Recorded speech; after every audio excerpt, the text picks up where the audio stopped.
পরিস্থিতি আসে নাই, জানি না সামনে কি হবে। খারাপ পরিস্থিতি আসতেও পারে, বলা যায় না। ওই যে কথাটা বলছিলাম যে অভাব যদি আসে, ভালোবাসা জানালা দিয়ে পালায়, ভালোবাসার মানুষটি কি অভাবের মধ্যেই ধরে রাখতে পারবা? ইনশাল্লাহ চেষ্টা করবো যতটুকু পারি আর কি। পুরুষের যোগ্যতাটা কি জানো? একজন পুরুষের যোগ্যতা হলো তার ইনকাম। জি। প্রথম হলো তার ইনকাম। জি। তার ইনকামটা যদি ভালো থাকে তাহলে তার সংসারটা অনেক ভালো থাকে। হ্যাঁ হ্যাঁ হ্যাঁ। এখন লামিসার যে চাহিদা, লামিজার যে চাওয়া পাওয়া, সেটার সাথে কি তোমার অ্যাডজাস্টিং হচ্ছে? ইনশাল্লাহ এখন পর্যন্ত 1.5 মাস সংসার জীবনে এখনো কোনো সমস্যা হয় নাই, আশা করি কখনো সমস্যা হবে না। ওর চাহিদাকে ওর জানি না কি চাহিদা আছে, সেই যতটুকু চাহিদা আছে এতটুকু তুমি কভার করতে পারো ইনশাল্লাহ। মানে যতটুকু পারি, মানে ও ততটুকু, মানে ওইরকম সন্তুষ্ট, মানে যতটুকু দিতে পারো সন্তুষ্ট। মানে মানুষের মন দেখলে বোঝা যায় যে মানুষটার মনটা এখন কেমন, কারণ ওর মনটা আমি একটু ভালোভাবে বুঝতে পারি যে ওর মনটা এখন কেমন চলছে, কিভাবে যাচ্ছে।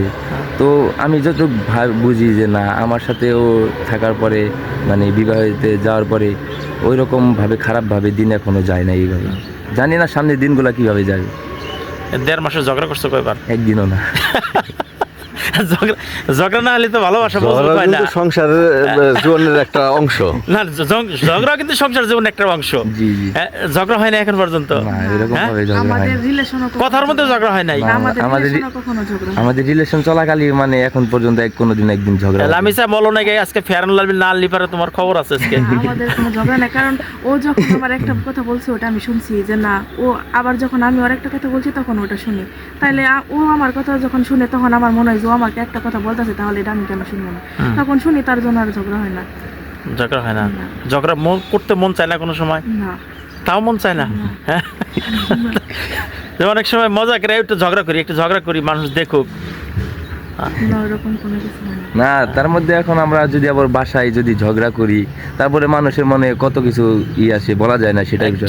এখন এইভাবে এই দিকটাও ভাবি, আর আমাদের ওইরকম ঝগড়াও বাজে না, যে ঝগড়া মানে ঝগড়া হয়ই না। যে ঝগড়া হলে তো বিচার সালিশ করা হবে না, তখন তো বিচার সালিশ হবে না। হ্যাঁ না, আসলে সত্যি কথা কি, জীবন সংসার মানেই এখানে ভালোবাসা, তারপরে ঝগড়া কিছুটা একটুই থাকবেই, তাহলে কিন্তু মহব্বতটা বাড়ে। দেখো যে তোমার লামিসাকে এত কষ্টের আগে যদি তুমি পাইতা, তাহলে তুমি এতটুকু ফিল করতে না। আর যখন তুমি এত কষ্ট করলা, এত কিছু করার পর যখন লামিসাকে পাইলা, তখন কিন্তু তোমার ভালোবাসাটা একটু গভীর হয়েছে। যেমনটা হয়েছে আপনার লামিসারও তো গভীর হয়েছে। কারণ আগে যদি যেভাবে সহজ পাইছিলে, ওই সহজভাবে চলে গেতা, তাহলে হয়তো এতটুকুই লাগতো না। কিন্তু এখন দুইজনে ফিল করতেছো যে না, আসলে আমরা অনেক যুদ্ধ করে, অনেক কষ্ট করে আমরা একে অপরকে আমরা পাইছি।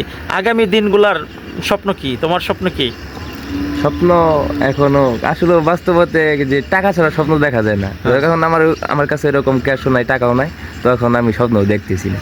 শ্বশুরের কাছে কোনো চাওয়া পাওয়ার আছে? না, তাদের কাছে কোনো কিছু চাওয়া পাওয়া নাই। না, যতটুকু কাছে আলহামদুলিল্লাহ।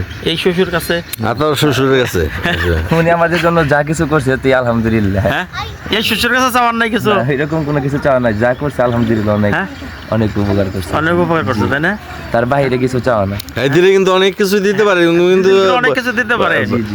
না চাই ঠিক না। আমার বাবার কাছে চাওয়ার আছে কিছু? না চাই ঠিক না, কিন্তু তার কাছে একটা কিছু চাওয়া, যে সে জানে আমার, মানে আমাদেরকে এলো ভালো, যেরকম ভাবে সবসময় আমাদের পাশে থাকে, সবসময় আমাদের পাশে থাকে, আমার খোঁজ খবর নেয়, আমরা জানি তাদের সাথে জানি মিলেমিশে থাকতে পারি, মানে জানা মিলেমিশে সবাই জানি একত্রে জানি মিলেমিশে থাকতে। ফরিদ ভাই, আমি আপনার কাছে একটু জানছি, আপনি তো সবচেয়ে কাছের মানুষ, মানে আমরা একটু দূরে থাকলেও আপনি একটু বেশি কাছে, ওদেরকে কন্টিনিউ খোঁজ খবর একটু নিতেছেন, কি অবস্থা, কেমন